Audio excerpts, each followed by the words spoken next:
എല്ലാ സെറ്റുകളിലും ഒരു ജാഗ്രതാ സമിതി രൂപീകരിക്കാൻ തീരുമാനിച്ചിരിക്കുന്നു. ലഹരിക്ക് എതിരായി എല്ലാ സെറ്റുകളിലും നിരോധിത ലഹരിയുടെ വ്യാപനം, ഉപയോഗം എന്നിവയ്ക്കെതിരായി ഒരു ജാഗ്രതാ സമിതി രൂപീകരിക്കാൻ തീരുമാനിച്ചിരിക്കുന്നു.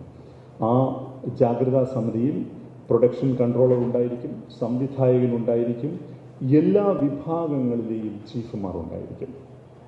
ആ യൂണിറ്റിൽ, ആ ലൊക്കേഷനിൽ നിരോധിത ലഹരിയുടെ ഉപയോഗം ശ്രദ്ധയിൽപ്പെട്ടാൽ തീർച്ചയായും ആ വിവരം അറിയിക്കേണ്ട ഫോൺ നമ്പറുകൾ ഇപ്പോൾ നമ്മുടെ മാധ്യമങ്ങളിലൂടെ സർക്കാർ നമ്മളെ അറിയിച്ചിട്ടുണ്ട്.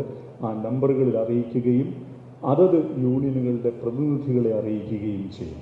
അപ്പോൾ നിയമത്തിൻ്റെ വഴിക്കും സംഘടനയുടെ വഴിക്കും നീങ്ങുമെന്നും നിരോധിത ലഹരിയുടെ വ്യാപനം ഒരു ക്യാൻസർ പോലെ പടരുന്നത്, സിനിമാ രംഗത്ത് പടരുന്നത് ഒരു തരത്തിലും അനുവദിക്കാൻ കഴിയില്ല എന്നുള്ളത് ഈ കൺവെൻഷനിൽ പ്രഖ്യാപിക്കാൻ ഞാൻ ആഗ്രഹിക്കുകയാണ്.